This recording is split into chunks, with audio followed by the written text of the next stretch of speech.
Bonjour, je m'appelle Olivier, je suis pilote de ligne et instructeur en aéroclub. Bienvenue à bord du 3e épisode du podcast Histoire d'aviation. Mes 2 premiers invités étaient Alfred, 25 ans, qui pilote un jet d'affaires aux États-Unis, et Frédéric, 58 ans, ancien commandant de bord sur CRJ. N'hésitez pas à écouter ces 2 premiers épisodes. Merci à toutes celles et ceux qui l'ont fait, qui m'ont envoyé un message ou qui ont mis 5 étoiles et un commentaire sur Apple Podcast. Je vous invite à faire de même si vous appréciez le podcast pour en favoriser la visibilité et le faire découvrir et apprécier à d'autres passionnés d'aviation.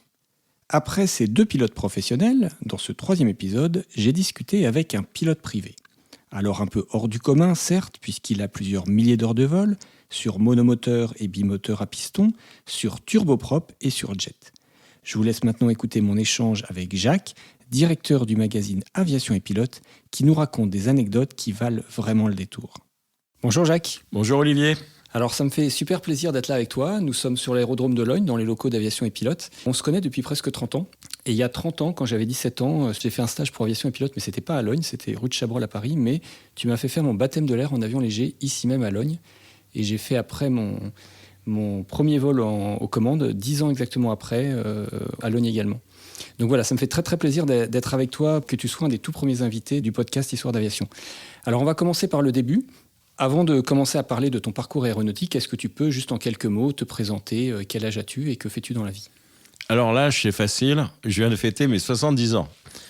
Sinon, mon parcours a été un petit peu bizarre. J'ai commencé par une espèce de velléité d'être enseignant. Et puis après, je me suis rendu compte que ça ne me convenait pas. Donc j'ai changé de voie et je suis rentré un peu accidentellement dans l'aviation. Alors quand tu étais enfant, quels sont tes premiers souvenirs d'aviation ? Quelle est la première fois que tu es monté dans un avion ? Alors c'était en Périgord, chez ma grand-mère qui nous offrait l'été des baptêmes de l'air, donc à l'aéroclub de Périgueux. Je me souviens parfaitement de ce moment-là. C'était un tour d'une demi-heure peut-être du Périgord dans un rallye sans chevaux.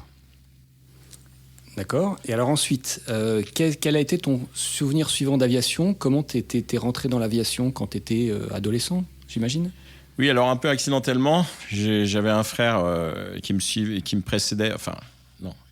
plutôt d'une année et demie, et qui avait fait un BIA et qui m'a invité à venir le voir à Bordeaux-Socats, où il vivait des vacances dans un camp de toile à faire du planeur. Et je crois que dans son cursus d'été, il y avait 3 heures de vol moteur sur un D112. Et il était vraiment emballé. Et du coup, ça m'a donné l'idée, parce que je ne connaissais rien à l'aviation, ni lui non plus, du reste. Ça m'a donné l'idée ensuite de passer mon BIA et de préparer mon premier et mon 2e degré en aéroclub. Voilà, tout bêtement. Un peu le hasard. Alors, tu étais allé le voir en avion, je crois, pour aller faire du planeur ? Oui, c'est ça. J'avais un oncle qui avait un vieux Cessna 310 bimoteur et on était allé le voir.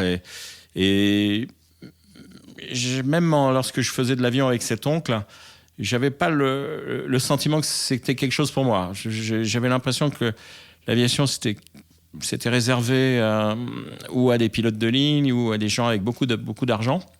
Et j'avais pas du tout cette notion de devenir un jour pilote. Et c'est vraiment, je pense, ce camp de toile de mon frère qui m'a ouvert les yeux, le BIA, et en disant brevet d'initiation aéronautique, donc c'est une initiation, c'est quelque chose d'accessible. Mais sinon, un oncle qui a un bimoteur, c'est un oncle, quoi. Et s'il ne fait pas de prosélytisme, il n'y a aucune raison que ça vous arrive. Voilà. Alors, après ce 2e degré, donc qui correspond en gros au PPL aujourd'hui, à la licence de pilote privé, qu'est-ce que tu as fait au niveau aéronautique ? Alors, en fait, ça a commencé assez fort et aussi accidentellement grâce à cet oncle qui, pour sa société, avait besoin d'un avion mieux défendu, dégivré, etc. Et il avait décidé d'acheter un Piper Navarro. Et comme il m'aimait bien, il a imposé à Piper aux États-Unis et à Globe Aero, qui faisait les convoyages d'avion, son neveu, en disant « Je veux un sac de sable à droite ». Et mon neveu. Alors à l'époque, il n'y avait pas de GPS, il n'y avait pas de Laurent, il n'y avait rien pour naviguer. On naviguait vraiment au Cap. Et ça se passait l'Atlantique entre Gander et l'Irlande la nuit. Donc, on voulait pas de sac de sable dans c'était des vols considérés comme dangereux. Et lui, il a insisté. Il a dit, j'achète pas l'avion s'il n'y a pas mon neveu à bord. Donc voilà, ça m'a permis de faire un premier vol compliqué et par la suite de vendre un reportage qui m'a permis de rentrer dans l'armée où je suis encore aujourd'hui, 40 ans après. Alors, tu m'as raconté un peu cette histoire de ce premier convoyage. Est-ce que tu peux nous la raconter? Parce que c'est une histoire qui est extraordinaire, surtout qu'à cet âge-là, tu étais assez jeune, tu avais 21 ans. J'avais une vingtaine d'années, ou un peu plus. On va dire, d'abord, pour payer mon billet d'avion, j'avais fait le tour de toutes les revues aéronautiques. Alors, les revues sérieuses comme Aviation Magazine, ils avaient fait, à l'époque, je me souviens, c'était le convoyage du baron de Louison Bobet. Donc ça les intéressait pas. Aviasport m'avait répondu, écoutez, venez nous voir après.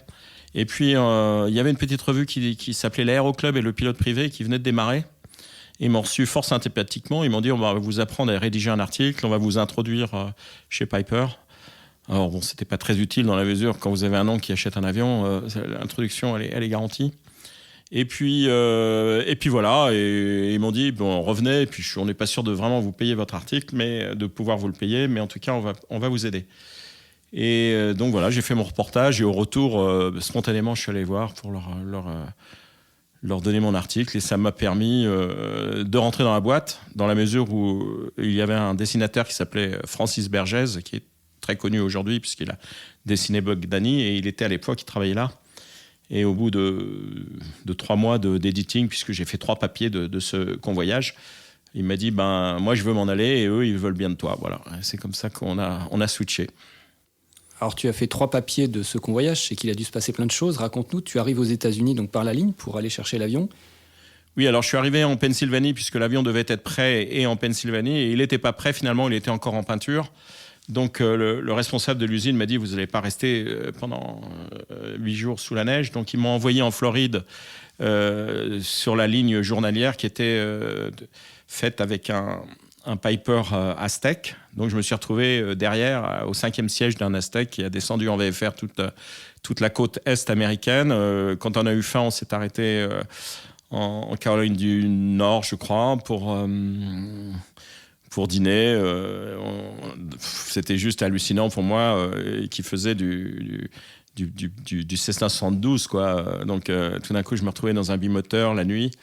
Donc, je découvrais quelque chose de formidable. Ensuite, on est arrivé vers 2h du matin à Lakeland. Et puis, le lendemain, je suis allé à Vero Beach, donc, qui était l'usine principale. À l'époque, c'était la grande époque de Piper, avec 3 usines. Donc, Lock Haven en Pennsylvanie, Lakeland en Floride et un peu plus bas, Vero Beach. Donc ça tournait, il y avait des milliers d'employés et c'était formidable. Et puis une fois que l'avion a été fait, terminé, je suis remonté en avion privé, enfin un petit Piper jusqu'à Melbourne. Ensuite, je suis remonté par la ligne de Melbourne à Philadelphie. Et à Philadelphie, il y avait un Aztec qui m'attendait avec un corporate pilot. On a décollé tous les deux dans la nuit vers la Pennsylvanie. Et il m'a raconté sa vie et c'était déjà une ouverture d'esprit. Je pensais que l'aviation était réservée aux pilotes de ligne matheux. Et puis finalement, ce type, quand je lui ai demandé ce qu'il faisait avant, il m'a dit j'étais chauffeur de poids lourd et je préférais, j'en avais marre des radars et je préférais les radars efficaces. Et donc j'ai décidé de devenir pilote. Et il était corporate pilot chez Piper. Et je me suis dit, si un pilote de poids lourd est capable de piloter un bimoteur la nuit, je devrais pouvoir y arriver moi aussi. Donc avant même de commencer ce convoyage, déjà une expérience incroyable. Des tout à fait, une ouverture d'esprit. Le VFR de nuit n'existait absolument pas en France à l'époque. L'IFR en était un petit peu à ses balbutiements. Donc en fait, il fallait être pilote de ligne pour voler tout temps. Donc tout d'un coup, j'ai découvert un environnement inouï, vraiment inouï. C'était une révélation. Voilà. Alors tu rencontres le pilote avec lequel tu dois convoyer le bimoteur donc ? Oui, alors c'est ça. C'était un Canadien qui s'appelait, j'ai jamais oublié son nom, il s'appelait David Taylor. Donc on s'est retrouvés en Pennsylvanie pour prendre l'avion et il m'a avoué tout de suite que c'était son premier convoyage. Donc j'étais pas inquiet bien sûr, mais c'est pas très rassurant. Voilà, c'était pas très rassurant parce que pour moi l'Atlantique c'était quelque chose de très sérieux. Surtout on le faisait en février, donc avec des conditions hivernales compliquées. Et puis après tout, on est dans une galère. On est parti, il faisait relativement beau. Il a voulu s'arrêter pour dire au revoir à sa famille à Montréal. Donc on s'est arrêté, on a passé une nuit à Montréal. Et ensuite, on s'est retrouvé à Gander, où il avait rendez-vous avec un ami américain qui s'appelait John Ward, et qui, lui, pilotait un Navajo pressurisé sur la même route, en tout cas jusqu'en Irlande. Donc, il m'a dit, ça ne t'ennuie pas qu'on s'attende, qu'on fasse route ensemble, parce que lui, il sait faire, il en a fait une dizaine ou une vingtaine. Moi, c'est ma première. Je dis non, pas du tout. Puis quand on a voulu repartir, nous, on a mis en route. Et puis l'avion américain, qui était d'occasion, n'a pas réussi à démarrer un moteur. Et David m'a demandé si on pouvait attendre, parce qu'il se sentait mieux. Et moi, évidemment, je me sentais mieux aussi. Donc j'ai dit, bien sûr, on coupe les moteurs et on l'attend. Et puis le lendemain matin, il y a eu une tempête qui s'est installée, une tempête de neige. Et c'était à une époque où il y avait une grève tournante sur tout le Canada. Ils attendaient qu'il y ait de la neige pour se mettre en grève. Et donc, Terre-Neuve s'est mis en grève. Et donc, c'était impossible de décoller.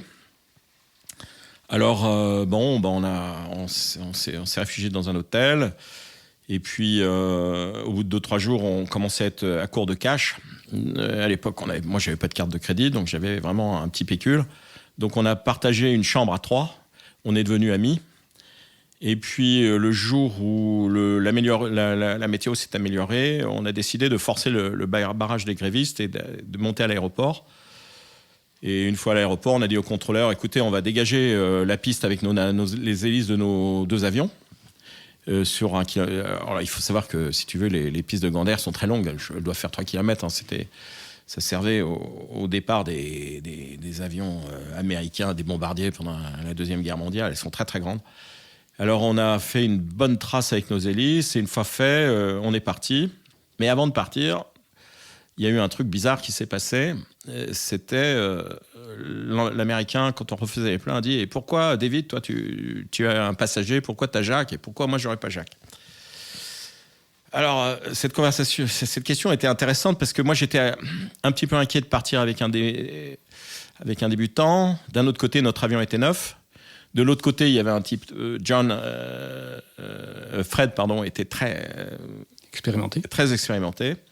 Mais son avion était vieux, quoi. Enfin, il était d'occasion, puisqu'il n'avait pas. Alors bon, je leur ai dit, écoutez, les gars, vous savez, ce que vous devriez faire, c'est de me tirer au sort.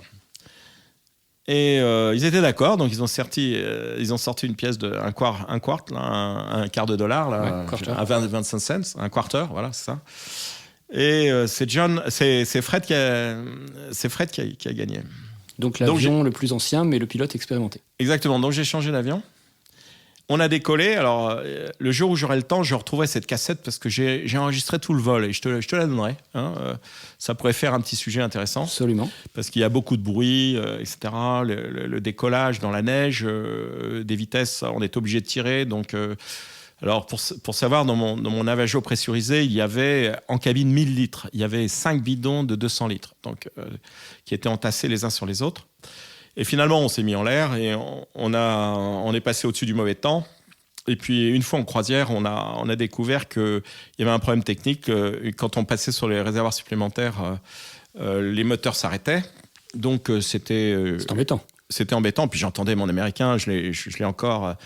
Je l'entends qui gueule « Son of a bitch, son of a bitch !» Et puis on entendait l'avion qui gueulait parce qu'il était effectivement un Navajo au niveau 220. Voilà, on entend vite, quand il n'y a plus de moteur, on entend vite sur autopilote l'avertisseur de décrochage. Donc ça gueule de partout. Et puis on a appelé par la ligne, enfin on a fait un air-to-air pour revenir en contact avec Gander. Et puis l'avion de ligne nous a dit les gars, désolé, mais Gander vient de nous prévenir que c'est fermé, ils sont en tempête de neige à nouveau, il n'y a plus de balisage, si vous rentrez vers Terre-Neuve, c'est pour vous cracher parce qu'on ne peut pas vous recevoir. Donc vous ne pouviez pas faire demi-tour à cause de la météo, et si vous n'arriviez pas à résoudre le problème technique, vous n'aviez pas assez de carburant. On n'arrivait pas en Irlande, ça c'était sûr. Donc moi, je n'avais plus rien à faire dans l'avion, donc j'ai commencé à inspecter les durites d'essence qui allaient vers les réservoirs supplémentaires. Et c'est là que j'ai découvert qu'une durite était coincée entre un chevalet de bois qui tenait les bidons et les bidons. Donc j'ai fait mon rapport au pilote, qui était un grand costaud américain, plein de muscles. Donc il avait bien sûr, comme un pilote expérimenté, il avait des outils avec lui. Donc, on a défait tous les câbles qui tenaient les réservoirs. Nous, on était au niveau de très, très haut, donc il n'y avait pas de turbulence. Et puis, une fois que ça a été fait, moi, j'étais entre ses jambes, il s'est arc-bouté pour soulever au moins 200 kilos, au moins plus de 200 kilos, puisqu'il y avait... Et puis, moi, j'ai tiré comme un fou sur les durites. Elles ont résisté, c'était des durites aéronautiques. Il n'y avait pas d'essence qui fuyait. Et ensuite, on a tout refixé, on a mis en route le système de convoyage. Et voilà, et on est arrivé en Irlande, et à Shannon. Et je me suis dit après, finalement, ce type, il m'avait tiré au sort pour que je puisse sauver l'avion, quoi. Donc c'était assez intéressant. Voilà, c'est l'anecdote rigolote, quoi. Alors c'est une anecdote assez incroyable quand même, surtout qu'encore une fois, tu étais assez jeune, tu étais au début de ta vie aéronautique. Ouais, mais bon, ça peut être court. Je pense que si tu veux, dans la vie, depuis 40 ans que je vole, il faut avoir de la chance. Il faut savoir piloter, mais aussi, je pense j'ai eu plusieurs pannes de moteur et je les ai toujours eu au bon moment. C'est-à-dire, sur bimoteur, j'étais vraiment dans les clous au niveau masse, alors qu'il m'était arrivé de dire, bon, je vais être en surcharge, mais bon, après tout, l'avion, on ne sait pas qu'il est en surcharge, quoi. Donc, pourquoi il m'emmerderait? Et puis, le jour où j'ai perdu un moteur, j'étais parfaitement dans les clous. Donc, ouais. Une autre fois où, comme je te le racontais à table tout à l'heure, j'ai perdu un moteur en faisant un convoyage d'un Globe Swift. Finalement, si les Américains ne m'avaient pas rallongé mon vol, j'aurais été 1 heure de plus au large et je n'aurais pas pu rejoindre la côte. Alors que là, j'étais à 17 minutes de la côte. J'ai pu la rejoindre avec un moteur qui ratatouillait. Donc, il faut avoir de la chance. Ce n'est pas suffisant de savoir piloter ou de ne pas avoir peur. Parce que j'ai rarement peur en avion. C'est-à-dire je reste, quand il y a un souci, je reste très lucide, très froid, très réfléchi. Mais voilà, si on est malchanceux, on vit pas longtemps, quoi. Alors donc on poursuit un petit peu dans l'histoire de ta vie aéronautique qui est liée au journalisme. Donc tu t'expliquais tout à l'heure que tu es rentré dans la revue. Donc du coup, qu'est-ce qui s'est passé les années après? Donc avec cette revue, tu as eu l'occasion de voler sur plein d'avions différents, ce qui est assez extraordinaire. Alors, oui, alors ma chance, quand j'ai remplacé Francis Bergès, j'étais vraiment le seul pilote de la revue, donc ça m'a donné une place prépondérante. Alors, je sais pas, j'ai pu rencontrer le grand Pierre Klosterman, par exemple, d'être reçu à Reims. Pour moi, c'était une rencontre qui m'a marqué. J'imagine, ouais, incroyable. Oui, c'était formidable. Ensuite, de rencontrer des gens de tout horizon. J'étais invité, si tu veux, quand tu as 20 quelques années, en fait, je connaissais pas grand-chose de la vie, et je reçois, par exemple, alors c'est une histoire rigolote, je reçois un carton d'invitation pour me rendre au Bourget chez Transair, où je suis invité à l'inauguration du château de Balleroy par Monsieur Forbes. Alors, je ne sais même pas qui c'est, Forbes. Je sais pas que c'est. À l'époque, je ne savais pas que c'était le milliardaire ayant épousé Elizabeth Taylor en dernières noces. Bon, je me rends au Bourget et qu'est-ce que je vois? Un DC-9 peint en or avec Forbes Magazine, Capitalist Tool à l'avant, un équipage de 2 pilotes plus un grand noir qui servait de steward. Bienvenue Jacques. Et puis il y avait à bord une journaliste d'UPI et puis un type de France Inter. On était 3. Et puis on décolle en DC-9 pour faire, c'est hallucinant, le Bourget Caen, quoi. Et puis on devait faire du ballon. Et puis à un moment, le journaliste de France Inter me dit « Merde, il fait trop chaud, on va pas pouvoir voler. » Enfin, il râlait, lui. Ça l'intéressait pas de faire du DC-9, quoi. Ce qui l'intéressait, c'est de faire un tour de ballon à air chaud. Ouais, on nous a dit que... Je dis « Attends, je vais demander à Monsieur Forbes si on peut pas décoller un peu plus tard. » Alors, je cherche Monsieur Forbes, je sais pas qui c'est, il y a beaucoup d'invités. Et puis, on me dit, si c'est le type qui a un vieux polo Lacoste tout pourri, et puis un pantalon de toile beige, et puis des sandales. Alors, je vais le voir. Et puis, je lui explique, voilà, on est venu pour voler, et puis si on pouvait partir plus tard, est-ce que c'est possible? Parce qu'il y a un journaliste qui est très déçu. Il regarde mon badge, alors je dis, avec Jacques, il me dit... Jacques, my tool is yours. Et c'est tout. Et il donne des ordres à son équipage de décoller quand on aura pu voler en ballon. Voilà. Alors on a redécollé, je sais plus, il a fait retarder la fermeture de Caen et on a redécollé vers 23h avec notre DC-9 pour rentrer à Paris. Donc voilà, alors le journaliste, ça amène à des histoires incroyables. Rencontrer Klosterman, rencontrer Forbes, j'ai rencontré Dans toute ma vie, j'ai fait des trucs inouïs.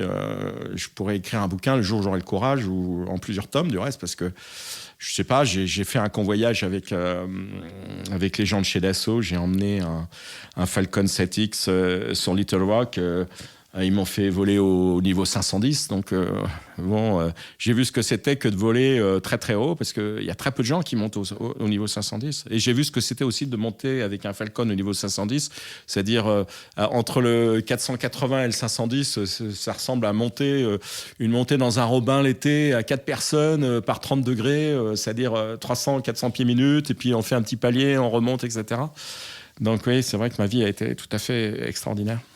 Alors on dit souvent qu'avec 1 kilomètre de route, on peut faire qu'1 kilomètre. Avec 1 kilomètre de piste, on peut aller dans le monde entier. Et tu me disais tout à l'heure qu'il y avait 2 clés pour ouvrir le monde, pour accéder au monde. Ah oui, je t'ai dit ça, mon Dieu. Alors tu me disais l'anglais et l'IFR. Ah oui, on a préparé avec Olivier cette interview. Et, c'est avec grand plaisir que je livre un petit peu de moi-même, parce que je connais Olivier depuis longtemps.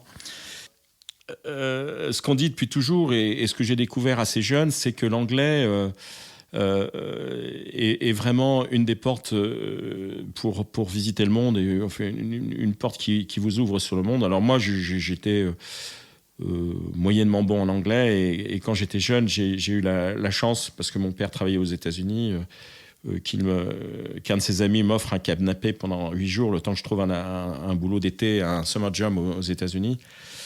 Et c'est vrai que sans m'en rendre compte, ce job que ensuite j'ai répété toutes mes années de fac, j'allais aux États-Unis pour travailler l'été, ça m'a donné une assurance infernale dont on a besoin pour voler à l'étranger. C'est-à-dire, là par exemple, la semaine dernière, j'ai ramené un avion, un petit avion, un Archer, depuis la Caraïbe, depuis Fort-de-France jusqu'à Montréal. Et ben, le fait de parler à peu près correctement l'anglais, ça vous permet d'être vraiment très sûr de vous pour trafiquer en anglais dans n'importe quelle zone, que ce soit la Floride, Washington, New York, là, parce que je suis remonté vraiment le long de la côte Est. J'ai fait toutes les zones de fort trafic. En plus, avec un avion qui n'était pas ADS-B, c'est-à-dire avec des autorisations, des exceptions, quoi, hein, puisque maintenant aux États-Unis, la DSB est obligatoire, et j'étais uniquement en mode S. Et ben voilà, l'anglais, je pense que c'est une des clés pour réussir une carrière, qu'elle soit privée ou du reste professionnel. Et le second, c'est l'IFR, parce que tant que vous êtes pilote à vue, d'abord, c'est très souvent le retour SNCF, donc c'est très très frustrant. Et quand c'est pas le retour SNCF, c'est parfois un crash. Je veux dire, les collisions sur le relief, ou la nuit, ou par mauvais temps, ça arrive malheureusement trop souvent. Alors que l'IFR, évidemment, vous permet de voler quand il fait mauvais, et de profiter de votre journée pour faire autre chose, du tennis, de la balade, du vélo avec vos enfants, ou n'importe quoi. Et donc je pense que l'IFR, c'est la sécurité, et puis deuxièmement, ça vous permet de voler sur des machines auxquelles vous ne pourriez pas prétendre en VFR. Moi, j'ai fait beaucoup de turbines, j'ai fait un peu de réacteurs, et c'est inimaginable en étant VFR. Je veux dire, vous n'allez pas faire du TBM ou du Mustang en VFR. Donc, bien évidemment, moi, je recommande l'IFR et puis l'anglais, quoi, parce que sans anglais, évidemment, on ne peut rien faire. Alors, l'IFR, comment t'es arrivé à l'IFR ? C'est une histoire de rencontre, comme souvent, hein, dans l'aéronautique et dans la vie. Alors, l'IFR, maintenant, c'est devenu un petit peu plus facile, mais quand je l'ai passé dans les années 80, c'était compliqué. Il n'y avait pas d'IFR privé. L'IFR, c'était réservé aux professionnels. En fait, on ne voulait absolument pas d'amateurs dans le ciel des professionnels. Donc, c'était assez complexe. C'était un gros travail. Et du reste, je crois que l'IFR, sur l'échelle des diplômes, ça correspond à une licence. Donc, c'était un travail. Alors, j'avais rencontré Gérard Pic, qui était le patron d'Aéro-Pyrénées, et qui m'avait posé une question existentielle. Il m'a dit, t'es pilote privé, mais qu'est-ce que tu fais maintenant ? Je dis, je suis pilote privé. Non, mais qu'est-ce que tu fais de ça ? Je comprenais pas la question. Il m'a dit, tu deviens pilote de voltige, tu fais du vol en montagne, tu fais quoi mais tu peux pas être pilote privé. Tu fais l'IFR. Alors, donc j'ai dit, je vais faire l'IFR. Et donc je l'ai fait chez Aéropyrénées. Et c'est vrai que c'était compliqué parce que il fallait d'abord, il m'avait surtout dit, t'attaques le théorique. Et puis, quand tu auras le théorique, tu viens chez moi. Mais pas avant, parce que sinon, tu vas te retrouver à voler beaucoup trop, parce que le théorique, c'est du boulot. J'avais acheté les bouquins de Mermoz, et puis je ne m'étais pas rendu compte que ma femme les avait rangés parce qu'ils étaient couverts de poussière. Et c'est grâce au Club Med, en fait. J'ai rencontré, en faisant du ski au Club Med, un pilote d'Air France et puis un pharmacien, Pierre, qui était de mon cours de ski, et on a sympathisé. Et ils étaient lecteurs de la revue. Quand je me suis présenté, je dis moi, je m'occupe d'aviation et pilote. Qui s'appelait à l'époque pilote privé. On te lit, etc. Et puis ils m'ont dit on va t'aider à obtenir ton IFR. Et c'est Pierre qui s'est chargé de faire toutes les semaines. On était 3 copains tous les mardis soirs jusqu'à point d'heure. Il préparait un cours et on a fait juste en septembre un stage de révision. Et puis j'ai eu mon IFR. Voilà. Grâce à lui, grâce à Pierrot. Alors, au cours de ta carrière aéronautique, encore, comme je disais tout à l'heure, tu as piloté plein de machines différentes, tu as fait des choses assez extraordinaires pour un pilote privé. Est-ce que tu peux nous raconter un de tes meilleurs souvenirs? Tu en as énormément, le choix est peut-être difficile, mais... Alors, c'est difficile Alors, c'est vrai que j'ai volé sur plein de types de machines. Alors, c'est un peu par accident, parce que j'avais Michel Barry avec lequel j'avais sympathisé, qui me faisait mes essais en vol. Et le jour où il a pris sa retraite, et il a dit maintenant, j'ai plus de raison il quittait l'éducation. Enfin, il arrêtait. Donc, je lui ai dit, mais je vais faire comment? Il m'a dit, tu vas me remplacer. Alors, j'osais pas. Je lui ai dit, mais non. Alors, il m'a dit, je vais te faire une liste de tous les points à voir quand on essaye un avion. Puis, deuxièmement, tu essayes des avions certifiés. Donc, déjà, ce sont des bons avions. Donc, ça sera plus une histoire que tu vas raconter autour d'un avion. Donc, Michel m'a vraiment donné le courage de prendre sa place. Et quand j'ai commencé à le remplacer, je me suis rendu compte qu'il n'y avait aucun lecteur qui ne se plaignait. Je m'attendais, ils me disent mais c'est quoi cet amateur, etc. Alors j'étais un peu connu pour mes autres histoires.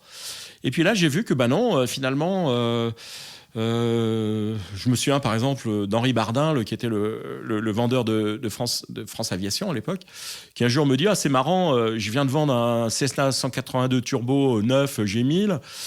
J'ai voulu le faire essayer au gars et le gars c'était un médecin légiste.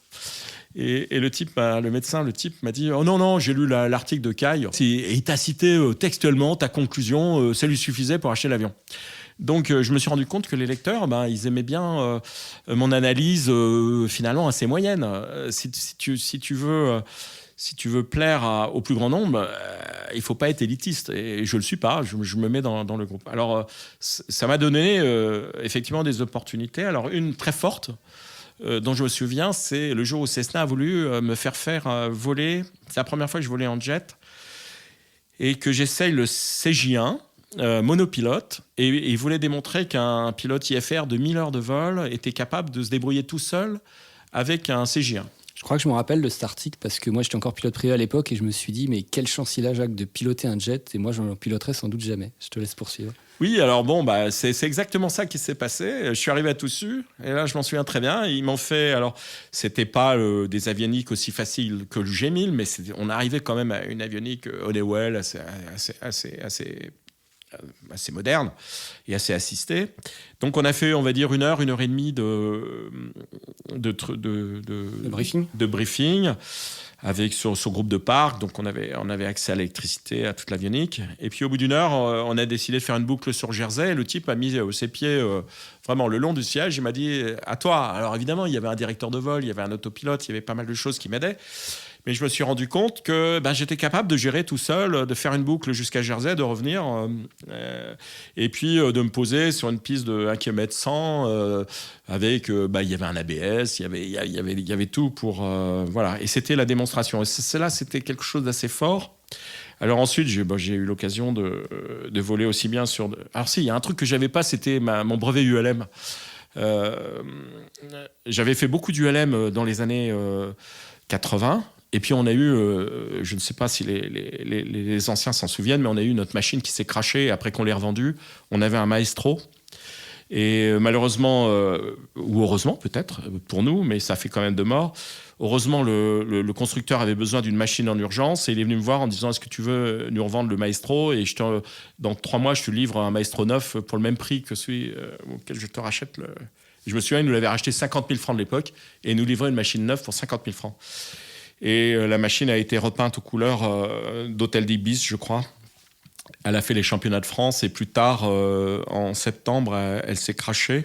Et c'était un boulon qui était un boulon de la profondeur qui était collé à la loctite et qui était manchonné. On ne le voyait pas, on ne pouvait pas le vérifier, qui se dévissait tout doucement. Et puis ensuite, la profondeur a lâché et l'ULM s'est crashé. Donc j'ai refusé pendant des années de faire de l'ULM, ce qui fait que je n'ai pas eu le droit au brevet du ulmiste par la loi du grand-père. Donc, je n'avais pas de brevet. Et c'est un brevet que j'ai passé il y a 2 ans seulement, ou 3 ans. Donc, quand je faisais de l'ULM, j'avais toujours quelqu'un d'instructeur avec moi. Puis un jour, c'est une copine, Claire, qui me dit oh, tu t'arrêtes tes conneries, je vais te faire passer Claire Lablé. Donc, je suis allé passer mon brevet d'ULM, voilà, mais je l'ai eu il y a 3 ou 4 ans, je ne sais plus. Voilà, alors donc j'ai volé sur plein de machines, des machines rapides, des machines lentes. Les lecteurs savent que ma machine préférée, c'est le TBM, parce que c'est vrai que j'ai fait pas mal de TBM. J'étais très copain avec un Jean-François Sochor à la Socata et quand je volais avec lui, on faisait des livraisons de TBM. Il aimait voler avec moi. Et puis, il savait que ça me faisait plaisir, donc il se mettait à droite, il dormait. 2 mois après, il m'appelait en disant est-ce que tu veux livrer un TBM avec moi Je disais oui, à condition qu'on fasse un truc sympa. Et donc le dernier qu'on avait fait ensemble, un des derniers en tout cas, c'était Paris-Dallas dans la journée. Alors pour moi ça m'allait. Pour lui, quand on est payé par la Socata et puis qu'on a des frais de voyage, on avait des défraiements, des primes, des machins, faire Paris-Dallas dans la journée, c'était pas extraordinaire. Mais il avait dit OK. Et on avait décollé à 7h du matin sans aucune assistance du Bourget. Et on s'était posé à Dallas Love Field le même jour à 23h59. Et donc c'était un voyage absolument formidable avec des négociations avec le contrôle. Je me souviens de l'arrivée sur Dallas où Jean-François me dit non, il va falloir qu'on se pose à Little Rock ou je sais pas où parce qu'on aura passé de carburant pour arriver à Dallas. Parce que les arrivées de Dallas se font très très bas, très longtemps à l'avance, très basses, vers 10 000 pieds, on descend assez tôt. J'ai dit laisse-moi faire et j'avais appelé les Américains, je leur avais dit bon, on est en train d'essayer de faire Paris-Dallas dans la journée, est-ce qu'on peut rester haut? Le gars avait répondu vous restez aussi haut que vous voulez, le plus longtemps possible. Et on était resté au niveau 280-300 et en arrivant sur Dallas, hop, on avait plongé. Donc voilà, on était en toute sécurité avec le pétrole qui allait bien. Je me rappelle d'au moins un de tes articles de transatlantique en TBM. Je me rappelle aussi que ça m'avait fait rêver. Et puis, j'ai eu la chance, quelques années plus tard, de faire du TBM 900. Alors, quand j'ai fait mon premier vol avec toi, comme je le disais tout à l'heure, c'était un Cessna Centurion de la revue. Est-ce que tu as 1 ou 2 souvenirs sur cet avion, notamment un souvenir qui t'a donné un peu des sueurs froides, j'imagine? Ah oui, alors je vois de quoi tu veux parler. Alors, le Centurion, effectivement, ça a été notre premier avion. C'était un très bel avion. Alors, il n'était pas pressurisé, mais il était turbo, il marchait vite. Et on était... il faut reconnaître que les moteurs ont un potentiel et on vous donne des prolongations 100 heures et 100 heures. Bon, voilà, on sait que... on arrive à la fin du potentiel. Et en fait, on était en fin de potentiel. Et j'étais avec Michel Barry. On venait de... On était allé voir Stelvio Fratti à Milan pour voler sur un petit, je sais pas, le Pinguino, je crois. Et on s'était posé à l'aller pour prendre à Nice un contrôleur de la circulation aérienne qu'on aimait beaucoup, qui était Gérard Coquel, parce qu'il avait été contrôleur à Logne, je le connaissais très très bien. On lui avait dit tu veux venir avec nous en Italie, donc on s'était posé à l'aller le matin à Nice, on l'avait embarqué, on était allé à Milan. Et au retour, on avait reposé Gérard à Nice, donc il devait être tard. Je me souviens, on a dû décoller pour le Bourget, il devait être 22h ou 23h. Et puis en arrivant, à l'époque, il n'y avait pas les GPS. En arrivant au niveau 100, pour remonter vers le Bourget, j'ai eu le sentiment que la vitesse indiquée ne correspondait absolument pas. J'aurais dû avoir au moins 140 nœuds indiqués en croisière, et j'avais plutôt 100 nœuds ou 90 nœuds. Alors j'ai dit à Michel, il y a un truc qui déconne. Et pourtant, on avait tout dans le vert, mais il n'y avait pas de puissance. Alors je me souviens d'avoir sorti les volets pour voir, et puis aucun couple au volet. Je dis, ouais, il y a un truc là, l'avion il bouge pas. On était depuis un moment face à l'ouest. Et puis alors j'appelle le contrôle, mais Michel il disait rien. Bon, moi j'appelle le contrôle et puis je dis, j'ai l'impression qu'on a un problème moteur, est-ce qu'on peut revenir? Alors, le mec il dit, revenez. On était avec Marseille. Et puis il dit, repassez avec Nice, revenez, pas de problème, repassez avec Nice. Alors je repasse avec Nice et puis je dis à Nice, il faut qu'on revienne, je crois qu'on a un problème moteur. Et puis le gars il dit, revenez. Mais je savais pas faire demi-tour. C'était incroyable. J'étais toujours au 270. Alors je dis, vous pouvez me donner un cap radar, s'il vous plaît? Il me dit, stand-by. Alors, il va voir son radar. Il me dit, faites le 090, quoi. Alors, là, c'était clair, parce qu'il y avait quelqu'un qui me disait un truc à faire. Alors, je pouvais choisir entre la gauche et la droite. Donc, j'ai choisi plutôt vers la mer, vers la gauche. Et puis, je me suis mis en descente avec le moteur qui avait plus de puissance. Et puis, on était au niveau 100, donc on descendait tranquille vers Nice. Et puis, on entend sur la fréquence un UTA qui arrivait. Et le contrôleur dit, mettez-vous en attente sur Merlu. Et je me souviens de la voix du gars. C'est quoi ce bordel, une attente à 23h sur Nice? Alors, le contrôleur dit, écoutez, on a un monomoteur qui arrive en panne moteur. Oh putain, bonne chance les gars, je suis bien en attente. Voilà, je me souviens de ça et je l'imagine, ayant à l'époque une Gauloise à la main, puis la tapotant sur son cendrier, là, coincée sur ses genoux. Et puis finalement, ça s'est bien passé, on est arrivé, on s'est posé. Ça, c'était un moment très fort avec ce Centurion, c'est cette panne de nuit. Et là, je me suis dit, finalement, j'avais pas peur. C'est-à-dire, c'était ma vraiment première grande panne et j'avais pas peur. J'étais très, très lucide de ce qu'il fallait faire. Si je devais aller vers la mer, en tout cas, je voulais pas me taper un immeuble. J'étais très froid, quoi. Mais alors, est-ce que tu as eu un petit peu peur après, a posteriori? Pas du tout. Non, j'étais embêté parce qu'on avait une passagère qui avait une soirée à Paris, on lui avait promis. Donc bon, elle a dû téléphoner à ses potes pour dire qu'elle recevait, qu'elle n'était pas là, mais qu'elle avait vécu une aventure. Non, j'étais plus ennuyé parce que ça gênait les gens, quoi. Alors, tu as quand même changé d'avion après, suite à ça? Oui, alors après, je suis passé au bimoteur parce que, d'abord, j'ai eu une opportunité de racheter le prototype du Piper Seneca 3. Qui était ça c'est une longue histoire, mais enfin j'ai eu la possibilité de racheter un avion dans de très bonnes conditions financières, dégivré, équipé avec un radar, donc une bonne défense, évidemment un peu court sur part, à chaque fois qu'on voulait faire des vols longs, aller aux États-Unis, au Canada, etc., c'était complexe. Donc j'ai fait fabriquer un réservoir de 220 litres que je mettais à l'arrière pour les raids. Mais effectivement, j'avais la sécurité du bimoteur.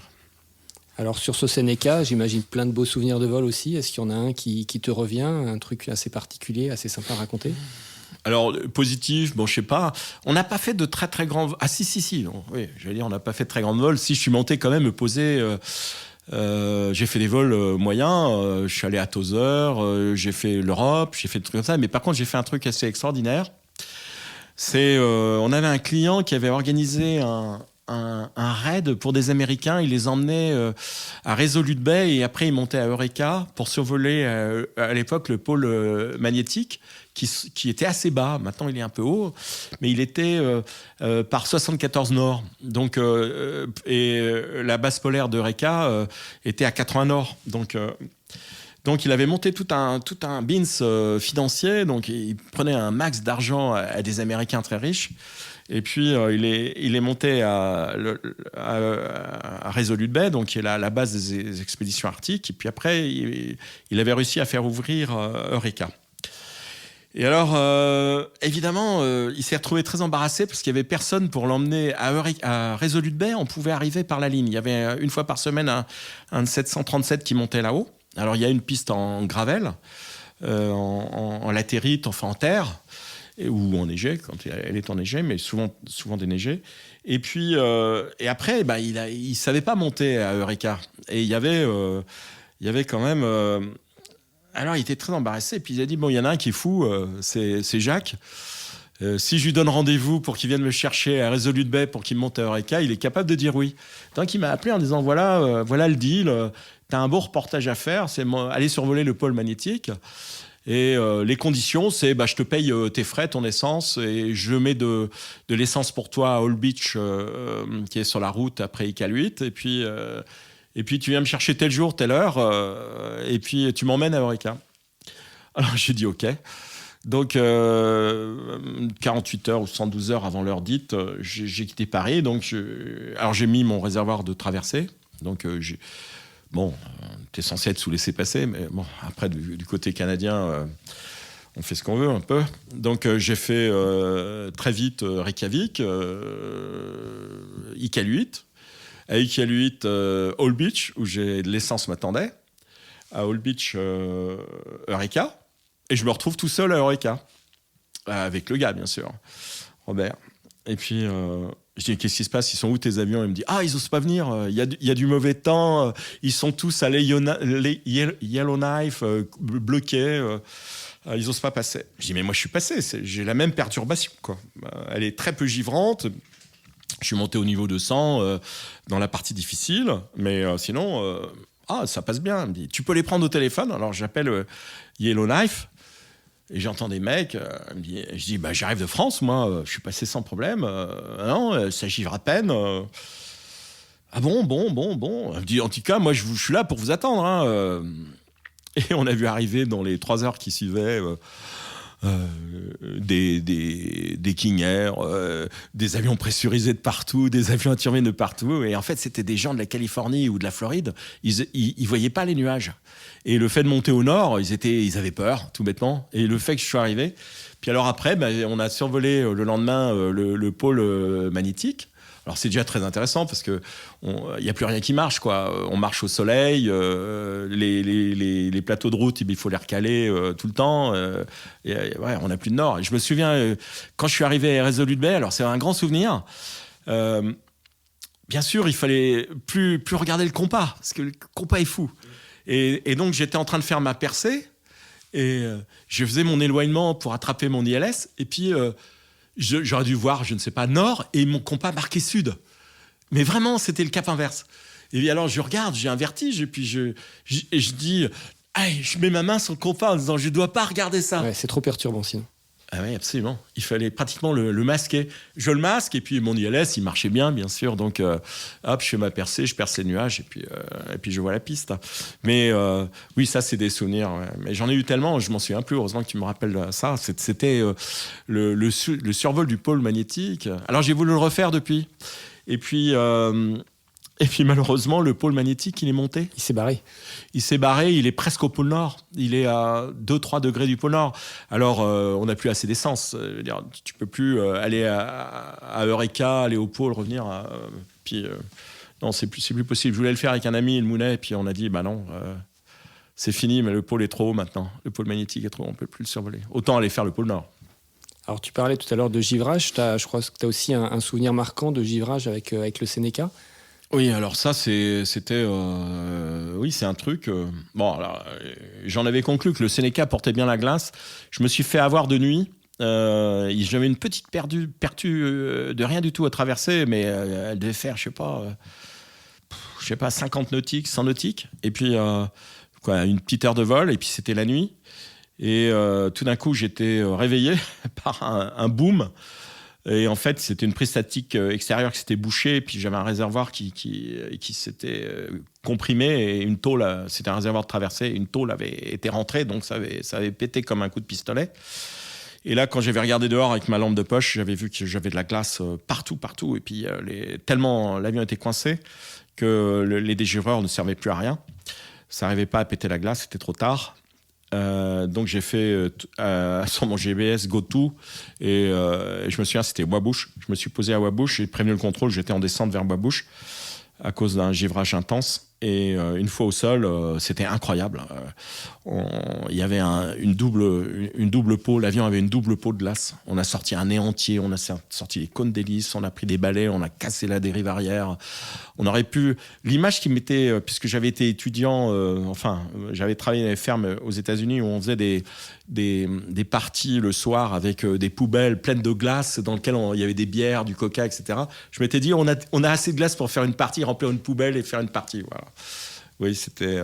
Donc après, j'ai appris à me méfier de la glace, c'est-à-dire être beaucoup plus vigilant. Surtout la nuit, quoi. Ou quand tu es vraiment en IMC, la nuit, tu vois rien. Et il faut allumer, il faut...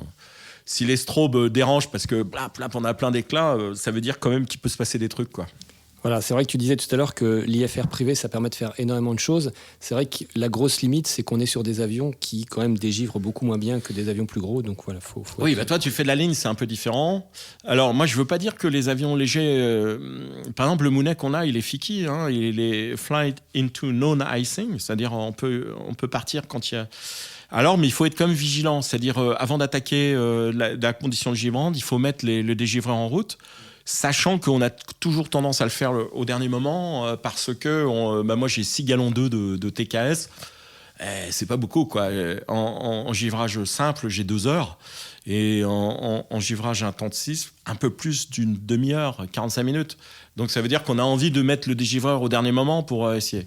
Donc, ça va dépendre du type d'avion, mais bon, on se dit, on va utiliser les dégivrages pour percer en montée et pour percer en descente, pour faire les arrivées qui peuvent être longues, mais jamais voler en conditions givrantes continues pendant 2-3 heures, parce qu'on n'a plus rien à l'arrivée, oui, ça c'est sûr. Il faut faire gaffe, quoi. Mais ça dégivre en avion. Le dernier convoyage d'un baron que j'ai fait, là, j'ai ramené il y a 2-3 ans un baron de Toronto. Mon image, c'était, j'ai fait une petite vidéo sur Internet, on avait l'impression d'être dans un ATR, quoi. Ça dégivrait bien. Alors fais-nous un peu rêver, Jacques, tu as combien de traversées transatlantiques en avion léger à ton actif ? Écoute, d'abord, je fais ça que si j'ai envie, puisque c'est pas mon métier. Je dois en avoir, alors je compte plus, mais là, la dernière que j'ai faite, là, j'ai publié il y a un mois, c'était un Centurion que j'ai ramené de Montréal. C'est un Centurion pressurisé qui avait 40 ans, qui était plein de pannes, mais c'était assez intéressant. Ça devait être la 45e ou 46e, quelque chose comme ça. Et alors d'ailleurs, il y a quelques années, je dis il y a quelques années, c'était il y a quelques dizaines d'années, le magazine avait organisé un événement pour emmener des lecteurs traverser l'Atlantique. Alors, en fait, on a fait ça plusieurs fois. On a fait un cap sur Montréal, il y a longtemps. On a fait un cap sur Oshkosh, il y a une quinzaine d'années. On a fait, alors pas l'Atlantique, mais on a fait faire le tour du Groenland à des lecteurs. Ça s'appelait Cap Serui-Ilulissat. Donc on est monté sur la baie de Disko, cette fameuse baie où il y a des icebergs qui se jettent dans la mer. On a amené une quinzaine ou 17 avions. On les a amenés au Spitsberg aussi. Alors, c'est beaucoup d'eau. Alors, c'est plein nord, là, cette fois-ci. C'est donc la Norvège. Et ensuite, on monte vers l'île aux ours. Et ensuite, sur le Svalbard, l'archipel du Svalbard, qui est avant le pôle, là, sur la route du pôle. Et donc, oui, on a fait pas mal de trucs pour les lecteurs. Parce que d'abord, je pense que... il faut montrer l'exemple. Enfin, c'est pas spontané. Les gens ont peur. Tu vois, je vais te raconter une histoire. Un jour, il y a un médecin, il se reconnaîtra. Il s'appelle François Gérard. C'est un type adorable. Et j'avais besoin d'essayer un avion. Et il avait acheté un Cessna 182 G1000. Et justement, France Aviation me dit on connaît le propriétaire, on vient de lui vendre un avion si vous voulez dessus. Bon, petit type adorable. Il me prête son avion, il me dit il est à vous, il monte avec moi, on fait l'essai, on fait les photos, puis je l'invite à déjeuner avec Henri Bardin. Et à table, je dis alors qu'est-ce que vous faites avec votre avion ? Parce qu'il avait un avion magnifique. Il me dit pour l'instant, je vais à Deauville et à La Baule. Au départ de Paris. Oui, au départ de Toussus. Et puis bientôt, je pense que j'irai à Cannes. Je dis nom de Dieu. Mais alors nous, on organise cet été Cap sur Moscou. Vous voulez pas venir ? Je sais pas et tout. Bon. Puis on arrive au café, je paye l'addition, je m'en vais. Et puis, il m'appelle 15 jours après. Je pense qu'il avait dû prendre des renseignements auprès de Henri Bardin en disant « Non, ce type n'est pas fou, il a fait plein de trucs. » Donc, il dit je vais venir avec ma femme sur le cap San-Moscou. Alors, j'ai fait une erreur dans ce cap, ça a été très compliqué. On était beaucoup trop d'avions, 35 avions, donc ça faisait une centaine de personnes. Et les Russes ne sont pas fiables, ils avaient piqué nos chambres, etc. C'était un peu compliqué. Comme j'ai dit dans le film Cap San-Moscou, à la fin, je crachais du sang, vraiment. C'était plus qu'une image. Et alors... Donc le père François, il s'inscrit et puis on arrive à Prague, je crois que la première escale c'était Prague, et il m'embrasse. Ah, c'était merveilleux, c'était merveilleux. Ensuite, on arrive à Vilnius. Ah, c'est merveilleux. Et puis après, on arrive à Moscou, etc. Et l'année d'après, je partais. Il y avait l'Assemblée nationale qui m'avait demandé pour un anniversaire de la ville du Québec si je pouvais emmener un gars, un attaché parlementaire. Alors je dis c'est une bonne idée. Puis alors, j'étais un petit peu refroidi par Moscou, avec trop de difficultés, trop de souffrances, trop de sang. Donc j'ai dit, je vais y aller seul. Puis je sais que François Gérard, le médecin, il avait envie de traverser. Je lui ai dit, écoute François, je suis prêt à venir avec toi. Je suis prêt à t'accompagner si tu veux me suivre. Il me dit, j'ai toujours rêvé de traverser l'Atlantique. Puis il y a un troisième, mon ami Herman, qui dit, moi je peux pas venir. Alors on s'est retrouvé à trois avions, ce qui est bien, parce que tu réserves rien, on est 2 par avion, tu trouves toujours une table, tu trouves toujours 3 chambres, donc c'était pas un problème. Et Gérard, donc François Gérard m'a suivi, donc on a fait la route tranquille par l'Islande, par Nassar-Suak. Et à l'époque, on avait encore le droit de traverser sur Goose Bay sans HF, donc par Goose. Alors effectivement, tu as l'impression que tu sers à rien, et en fait tu sers, parce que quand on a attaqué la partie Nassar-Suak-Goose Bay, notre ami Herman, la veille, avait traîné, parce qu'ils avaient décidé de faire le tour du Groenland, etc. Bon, nous, on était prêts à repartir, on savait qu'il faisait beau, et qu'il y avait du mauvais temps qui arrivait. Et puis, eux, ils avaient tellement traîné que... quand ils sont arrivés, le terrain fermait. Et pour repartir, il fallait payer $2000 par avion, puisqu'il restait en plus. Alors on a dit, on va dormir. Mais j'ai dit, demain, ça va être compliqué. Et le lendemain, effectivement, il y avait 50 nœuds de vent de face. Et alors, moi, avec le Mounet, j'ai 1500 nautiques d'endurance. Enfin, c'est un avion formidable.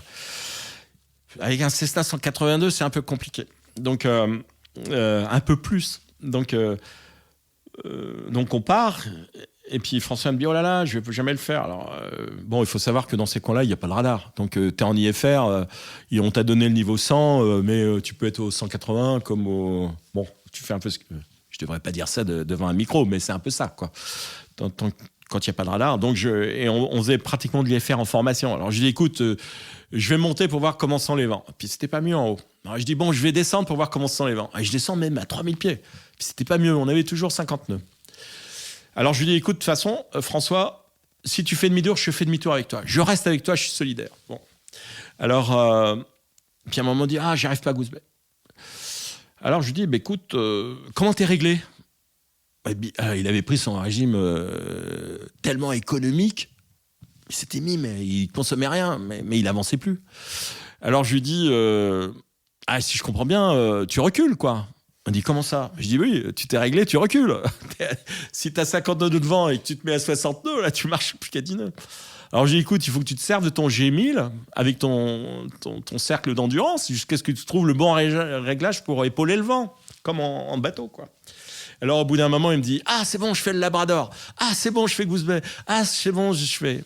Et après, il m'a dit, tu vois, le fait que tu sois avec moi sur la fréquence, c'était très important. Et j'ai jamais eu l'impression d'être important dans un groupe. Et finalement, si, par des petits conseils que je donnais, de façon très discrète parfois, parce que tu as des gens qui connaissent pas leur avion. Donc, ils venaient me voir après un briefing en disant... Tu m'as dit qu'on pouvait voler avec une traque parallèle puisqu'on va voler en VFR. J'ai pas compris, j'avais un bouton qui peut servir à ça sur mon Cirrus. Je dis attends, je te montrerai tout à l'heure, quoi. Discrètement. Puis il me disait, tu vois, t'as un OBS, puis là, regarde, t'appuies là, puis t'as une traque, tu vas te mettre à 2 nautiques de la route. Ça va nous... Oh nom de Dieu, il est bien mon avion. Tu vois, le gars, il avait 1000 heures de vol, il connaissait pas son avion. Mais si tu lui dis gentiment, attends, je vais te montrer. Et je ne vais pas te ridiculiser. Et tu te rends compte que tu as une véritable utilité dans un groupe. Donc voilà, les gens m'ont suivi volontiers. Alors maintenant, j'en ai un peu marre de jouer les JO, surtout qu'on fait ça bénévolement. Hein, c'est ce que m'avait dit une fois l'administration. Ils disaient putain, vous prenez des risques. Je me souviens c'était le directeur de la Malgue, Maxime Coffin. Il me disait putain, Kay, j'aimerais pas être à votre place. Il y a un accident. Les veuves, elles vont vous tomber dessus. Je dis bah non, oui, non, mais si je le fais pas, qui va le faire? C'est vrai. Hein, je pense que c'est très important de montrer aux gens combien un avion peut faire de choses, quoi. Tu vois, une fois, j'étais à Périgueux, invité par Orbifly. Bon, j'y serais pas allé spontanément, puis j'avais des amis dans le secteur, donc j'ai dit hop, je vais y aller. Et puis, c'était un été où il faisait chaud. Puis les mecs, ils étaient dans un hangar. Il y avait 40 gars. Et puis c'était Marc-Olivier Méhu qui faisait un cours de météo. Alors, au bout d'un moment, je me barre, je vais me mettre avec Alexandre Azenal dans un petit coin où il y avait du vent. Puis quand ils sortent, au bout de 2 heures, ils étaient tous transpirants de partout. Je dis, vous êtes courageux les gars, parce que franchement, écoutez, par 40 degrés dans un hangar de tôle chauffé à blanc, Marc-Olivier Méhu, vous parlez des points de rosée, des points machins, des courbes de je sais pas quoi, et de l'âge du capitaine. Ils me disent, ah mais mon vieux, ils me disent tous, toi, tu as eu une chance inouïe dans ta vie, c'est d'avoir été formé, d'avoir eu des pilotes d'essai avec lesquels tu as volé, tu as fait des convoyages avec des mecs qui savaient faire. Mais nous, on a acheté des Cirrus. On a un IFR tout neuf. Alors, on est en quête de savoir. Alors, on s'en fout des 40 degrés si on a attrapé une parcelle d'intelligence grâce à Marc-Olivier. Et je m'étais dit, ils ont raison. Moi, j'ai eu une chance inouïe dans ma vie. C'est de rencontrer les meilleurs, de voler avec eux. Voilà, oui, c'est sûr. Et de leur pomper tout ce que je voyais, toujours de regarder, de dire, ah, il fait comme ça, oui, il a raison. Ah, c'est bien ce qu'il fait. Voilà. Alors, tu parles de rencontres. Alors, on en parlait tout à l'heure quand on déjeunait. C'est vrai que l'aviation, enfin, tous les deux, on a la même vision des choses. C'est évidemment des super machines, mais c'est aussi des gens qui les font voler, des rencontres. Parmi les multiples rencontres que tu as faites depuis que tu fais de l'aviation, est-ce que tu en as 1, 2, 3? Enfin, j'imagine qu'il y en a beaucoup qui t'ont marqué. Non, alors toutes m'ont marqué, je dirais. Du pilote le plus simple au plus qualifié. Non, franchement, j'ai personne à mettre en avant. Je crois que tous les gens que j'ai rencontrés qui pilotaient des avions m'ont apporté quelque chose, plus ou moins. Alors on s'entend parfois bien. J'ai beaucoup aimé voler avec Sochor. Jean-François Sochor, c'était un type qui n'était pas forcément bien aimé à la Socata parce qu'il venait de la comptabilité. C'était pas un pilote d'essai, Epner. Il était passé par la petite porte. Et moi, je m'entendais très très bien avec Jean-François. On a fait beaucoup de convoyages ensemble. On est allé notamment délivrer les 5 premiers TB20 en Chine, là, quand l'aviation civile chinoise avait acheté 20 TB20 pour son école, la CAAC. Et on a fait ça ensemble. Oui, c'est vrai qu'on a... Voilà, si je devais en citer un qui m'a beaucoup apporté en confiance, moi je me souviens par exemple d'un convoyage. On livrait l'hiver un TBM. C'est un gars qui voulait son TBM avant Noël. Et il voulait son TBM au pied du sapin, donc c'est pas facile l'hiver. Et alors, Jean-François, lui, il me faisait vraiment confiance. C'est-à-dire, il dormait à droite. Et puis son anglais était bien moins bon que le mien. Donc, il avait totalement confiance. Alors, du reste, ça me rappelle en même temps une autre anecdote. Alors, on décolle du Bourget, on se pose à Glasgow, on redécolle. Quand tu traverses vers l'Islande, il faut une clearance océanique. Donc, je demandais ma clearance océanique en quittant les côtes. Je la reçois. Et puis, les Écossais m'appellent et ils me disent pour info, il y a une tempête de neige sur Reykjavik. Ils sont fermés en ce moment. Quelles sont vos intentions? Alors, je donne un coup de coude à Sochor. Et je dis Jean-François, réveille-toi. Il me dit qu'est-ce qui se passe? Je dis alors je lui explique. Et puis il me dit demande-leur combien de temps ça va prendre pour déneiger. Alors je dis le gars il me dit stand-by. Puis il me dit 3 heures. Alors, c'était le temps qu'il nous fallait pour aller à Reykjavik. Je dis 3 heures. Ah ok, dis-leur qu'on continue. Bon, alors on arrivait au petit jour sur Reykjavik. Donc je fais l'ILS, je perce les nuages. Et puis ils avaient dégagé une bande pour nous. Juste une bande. Mais dans la neige, on voyait très bien la bande. Et je suis en finale, mais presque en courte finale. Puis il y a Jean-François qui me dit ça t'ennuie pas que je fasse atterrissage? Je dis oh non, excuse-moi. Et à toi les commandes.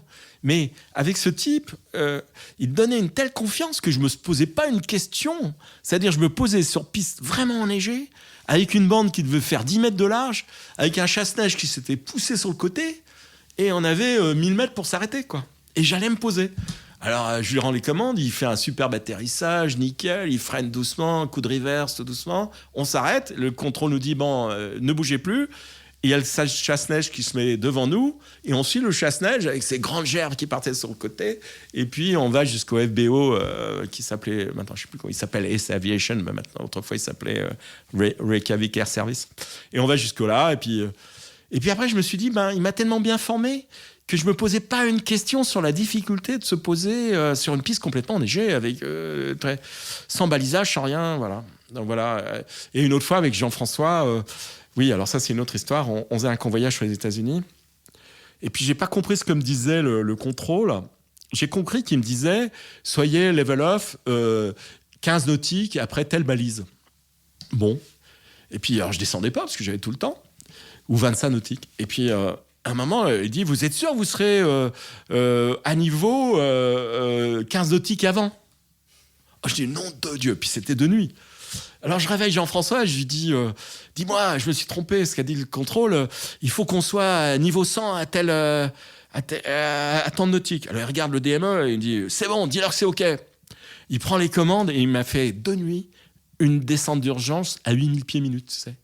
Paf, tout tiré, machin, etc. Et puis après, je me disais « Oh, les Américains, ils doivent se dire « Putain, c'est quoi comme avion ?» Mais tu sais, je voyais l'altimètre qui tournait flam, flam, flam, flam. C'est un avion merveilleux. Voilà, j'ai des souvenirs avec Jean-François qui font que, on a confiance dans l'aviation, quoi. Et dans l'avion, et dans l'aviation, et dans la vie, et dans tout ça. Donc voilà, s'il y en a un vraiment qui m'a beaucoup apporté, c'est lui, quoi, je crois, oui. Voilà, et pour en dire un parmi plein, mais voilà, Jean-François.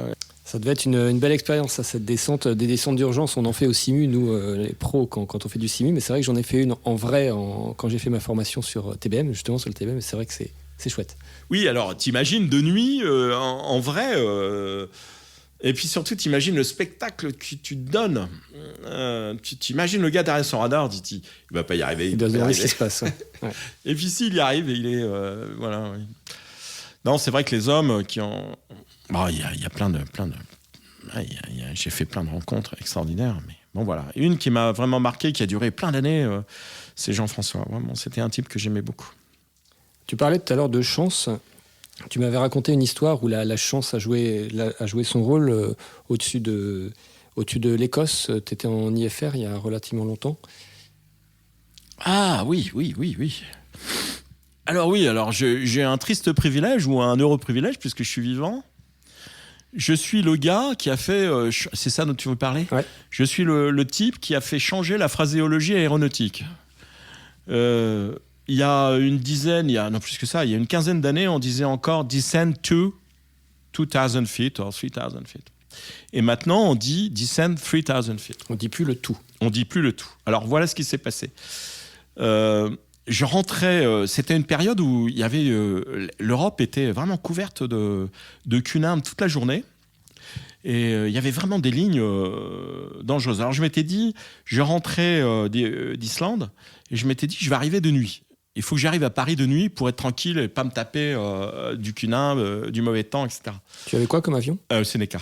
Donc c'est pour ça que je dis que c'était il y a plus de 17 ans, puisque ça fait maintenant 15 ans qu'on a là. Alors, j'arrivais... je devais arriver vers 23h à Glasgow. Et c'était encore très agité. C'était très perturbé. Alors, sur le Seneca, j'avais un radar météo. Donc, je savais qu'il y avait du relief, mais je savais aussi qu'il y avait du cunimbe, donc, ou en tout cas du congestus. Donc, on ne sait pas ce qui est rouge, ou c'est le relief, ou ce sont les nuages. C'était pas un 3D, c'était un radar météo couleur, mais c'était pas dernière génération. Et alors, le contrôle motorise vers 5000 pieds. Et moi, et il a dit « descend to 5000 feet ». Et moi, sur mon logbook, j'ai noté 2500 pieds. Et j'ai répété à la météo Roger, descend 2000, 5000. Ce qui ne veut absolument rien dire. Ouais. Sauf si je dis, je descends vers 2000. Oh, pardon, j'aurais dû dire correction, vers 5000. Donc, j'ai dit descend 2000, 5000. Bon. Alors, j'ai commencé à descendre. Et puis, ça tapait, ça remontait, ça descendait, etc. Je me battais pour descendre. Et puis, à un moment, j'ai entendu hurler « Quelle est votre altitude ?» Et je dis « Je descends vers 3000. Et je descends vers 2500. Négatif, vous êtes autorisé vers 5000. Remontez, remontez, remontez. » Le mec, il gueule. Donc, je remonte tout de suite. Et puis, il me dit « Vous étiez autorisé 5000. » Je dis « Négatif, j'ai noté sur mon book 2005. » Bon, puis il me passe avec l'approche. Non, j'étais avec l'approche. Il me passe, je ne sais plus si j'étais avec le radar approche. Il me passe avec l'approche de Glasgow, qui me dit vous avez eu un incident de contrôle. Je dis oui, j'étais autorisé vers 2005. Moi, je suis. Et on me dit que j'étais autorisé vers 5000. Bon. Je fais mon ILS, je vois la piste, et puis je passe avec la tour en finale, et la tour me dit vous avez un incident de contrôle. Je dis ouais, mais moi je suis pas en tort. J'étais autorisé vers 2005. Il paraît que je suis descendu trop bas. Alors en fait, je crois que quand ils m'ont vu au radar, j'étais vers 3000. Alors ce que je savais pas, c'est que j'étais entre deux vallées. C'est-à-dire, j'ai eu de la chance, j'étais entre deux montagnes. Et alors, je me pose, passer avec le sol. Le sol me fait répéter la même chose. Vous avez eu un incident de contrôle. Je répète, je suis droit dans mes bottes, etc. Bon, je fais mon plein, puis je redécolle. Et 4 heures plus tard, je me pose à Pontoise. Et puis, cette affaire, elle m'embarrassait quand même. Je me suis dit, il s'est passé un truc quand même. Tout le monde m'a parlé.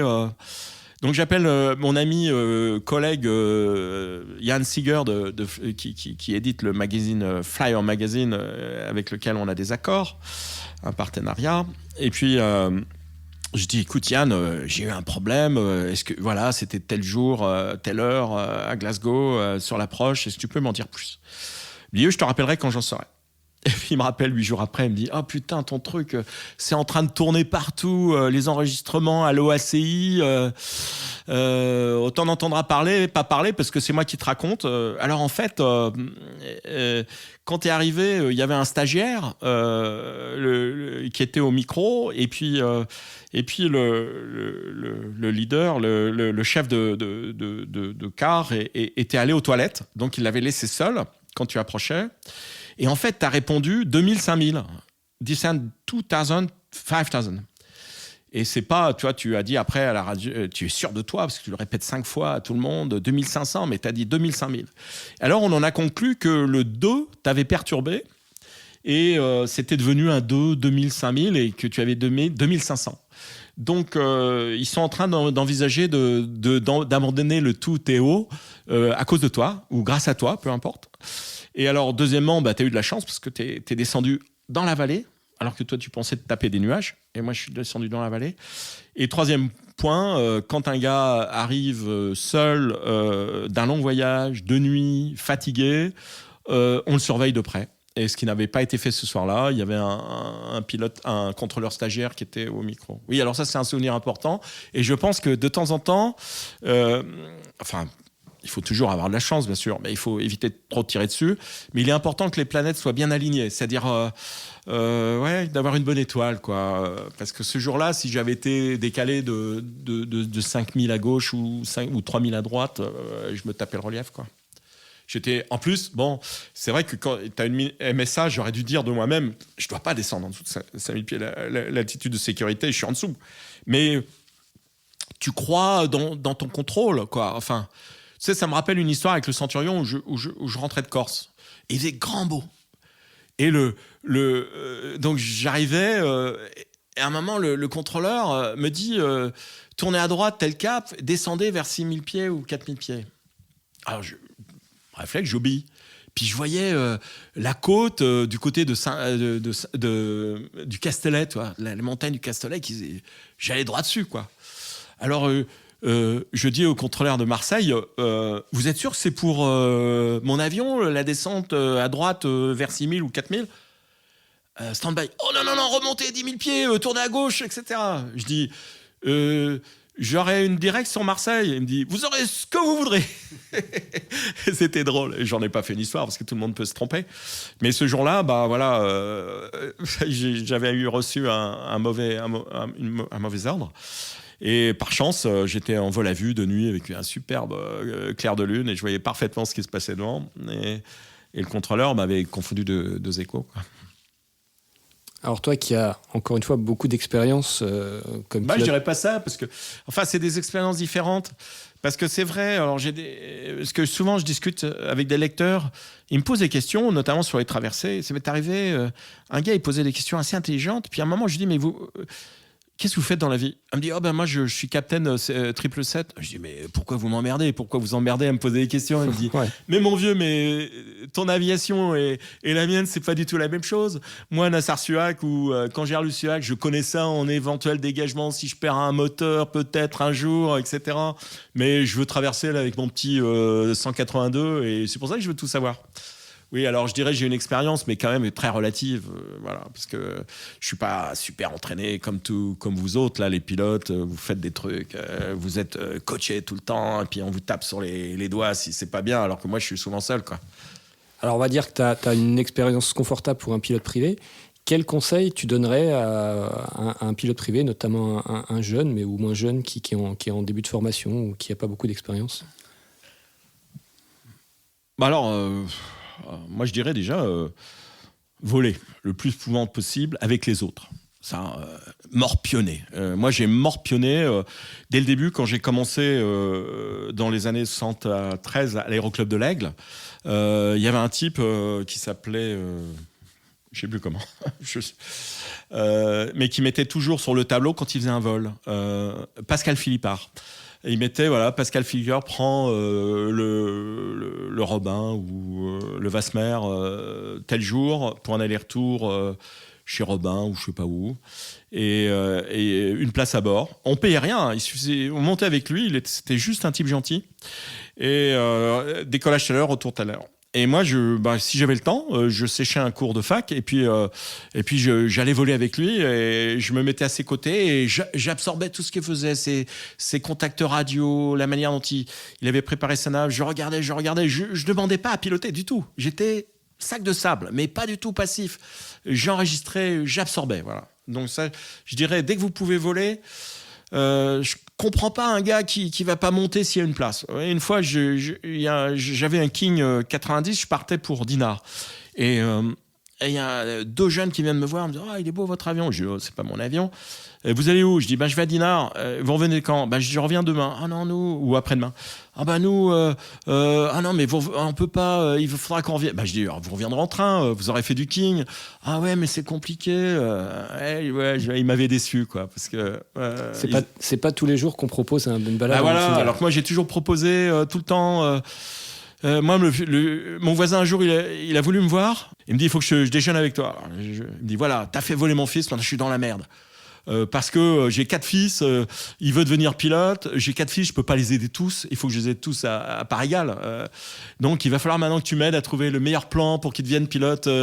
Alors j'ai trouvé les meilleurs plans. Il a fait le César à Nancy, ensuite il est allé chez Maléco, ensuite je l'ai fait voler sur le Sénéca pour qu'il monte ses heures de vol. Et un jour, par chance, il était avec moi en rentrée de vol.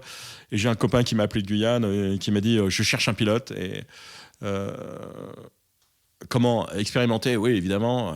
Puis il y a un gamin qui est à côté de moi dans le noir qui me disait moi. Je dis j'en ai un à côté de moi. Combien il a d'heures de vol ? Je dis je sais pas, 400. Tu te fous de ma gueule ? Je dis qui t'a trouvé ton premier job ? Alors il y a eu un grand silence. Ouais, bon, ok, tu me l'envoies, mais si jamais il est pas bon, il repart aussitôt. Je dis oui, c'est la règle du jeu. Et maintenant, le petit Jocelyn, il est pilote chez Emirates et il pilote un A380. Il avait peut-être même pas 400 heures de vol d'ailleurs à ce moment-là, si. Il n'en avait même pas, oui, ça se trouve, il en avait 392.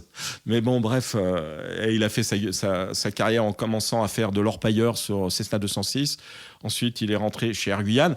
Alors, bon, chez Air Guyane, c'était compliqué parce qu'ils prennent toujours les locaux. Et puis un jour, je me suis fendu une lettre au patron d'Air Guyane en disant, écoutez, si vous devez faire rêver le gamin, vous l'avez sélectionné, et vous n'allez jamais le faire voler. Moi, si jamais il se plante avec son Cessna 206 sur les grands arbres, je m'en voudrais toujours que vous lui ayez fait. Dans les 3 mois, il a été pris. Ensuite, il est allé chez Air Calédonie. comme il était instructeur, Air Calédonie cherchait un pilote instructeur. Il est parti chez Air Calédonie. Il a participé je le suivais toujours. Il a participé au montage du réseau réacteur long courrier. Et il n'a pas été pris dans la première sélection, alors qu'il avait travaillé comme un fou. C'était un type intelligent. Il m'appelle, ouais, les salauds, je vais me barrer. Je dis, mais tu leur as dit que tu voulais passer ce réacteur ? Non, mais c'est évident. Je dis, mais non. Eux, ils ont un super commandant de bord sur Twin Otter, instructeur, mais quand tu vas partir, il va falloir qu'ils se démerdent pour trouver quelqu'un pour te remplacer. Si tu demandes pas, ils vont jamais te mettre ce réacteur. Alors, ce qu'il a fait, il a dit, moi, je suis parteur pour faire du A320, puis après, je sais plus, A330. Et puis de l'A330, un jour, il y a une petite annonce qui disait Emirates cherche des pilotes Airbus pour piloter les A380. Il a postulé, il est rentré. Voilà, il est chez Emirates. Donc ça veut dire, en gros, il faut, je crois que si je reprends mon fil, il faut tout accepter, toujours dire oui, toujours absorber, toujours profiter des réseaux des autres, toujours être sympa. Moi, il y a un gars qui est venu me voir un jour, il m'a dit, mais pourquoi tu m'as jamais aidé ? Mais j'ai dit, mais parce que t'es juste désagréable. On t'avait dit de pas faire ça, tu l'as fait. Tu t'es payé une QT au moment où il fallait pas te le faire. T'as eu l'air de dire, vous y connaissez rien. Alors maintenant, tu te retrouves avec une QT qui est périmée, t'as pas eu de job ou t'as eu des jobs de merde. Et je vais te dire, t'es juste pas sympa dans la vie. Pourquoi on t'aiderait ? On va jamais recommander un type pas sympa. On va recommander toujours un type qui est sympa, qui est ouvert, qui est régulier, qui est rigolo, qui aime la vie. Mais un type qui fait la gueule, non, jamais. Ouais, c'est très important comme conseil, c'est effectivement saisir les opportunités, être sympa, donner la meilleure image de soi-même, parce que comme tu le dis, on a envie d'aider les gens sympas. Et puis quand on peut, à son tour, aider aussi les gens, comme on a reçu de l'aide. Ah ça c'est nécessaire. Moi je suis très admiratif de tous les pilotes instructeurs, bénévoles. Et, tu vois, j'ai eu dans mon équipe Jean Boyer, donc qui était malheureusement qui est mort depuis quelques années, mais Jean Boyer, c'était un ancien militaire qui a fait tout son service à Air France en tant que pilote de Concorde. Et Jean il donnait énormément de son temps comme pilote instructeur bénévole. Et donc, quand on avait monté pour faire une expérience Aviation et Pilote Club, il était bien sûr notre instructeur. Pendant qu'on parle, il y a un Vélis green électro qui passe devant nos fenêtres. C'est ça l'avantage d'avoir un bureau sur les pistes. Et Jean, lui, il a donné énormément. Il rendait ce qu'il avait eu, de façon très modeste. Et je me souviens... justement, puisqu'on a parlé tout à l'heure de Jocelyn. Jocelyn, il a commencé, puisque j'avais promis à son père de l'aider, il a commencé son pilote privé chez nous, Aviation et Pilote Club. Et j'avais demandé à Jean, comment ça se passe avec Jocelyn ? Il me dit, j'ai dû lui répéter quelque chose. Et en fait, il m'a juste dit ça, Jean. Et après, je suis allé voir Jocelyn, et je lui ai dit, écoute, Joe, t'as un pilote de ligne, Concorde, à ta disposition, il n'est pas là pour rabâcher. Il te dit quelque chose, tu l'enregistres, tu le notes, tu l'apprends. Mais voilà ce qu'il m'a dit. J'ai dû lui répéter quelque chose. Alors heureusement, j'avais dû poser comment ça va à la deuxième ou troisième leçon. Alors après, Jocelyn, il s'est mis dans le cursus. On me donne, mais on ne va pas me donner 2 fois, 3 fois.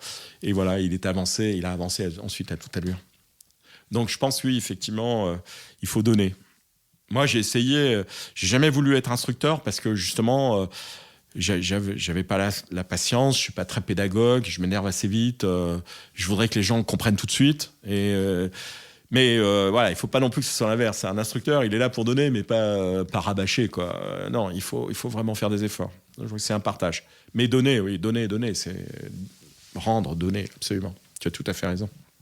Écoute Jacques, on parlait de partage, on va conclure comme ça. Merci beaucoup d'avoir partagé avec nous, avec les gens qui écoutent ce podcast, tous tes souvenirs et toutes tes expériences. Merci à toi en tout cas de t'être intéressé à moi. Je ne pensais pas que ça serait aussi long. On fera un petit peu de montage peut-être. Ah bon, j'espère. Voilà, j'espère que vous aurez pris autant de plaisir que moi à écouter les histoires de Jacques. Si vous ne l'avez pas déjà fait, n'hésitez pas à écouter les 2 premiers épisodes du podcast Histoire d'aviation avec Alfred et Frédéric.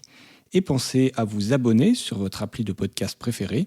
Je vous invite également à mettre une bonne note à ce podcast afin d'en favoriser la visibilité et merci d'en parler autour de vous. Je vous donne rendez-vous dans 15 jours pour l'épisode 4 du podcast. Bon vol et prenez soin de vous.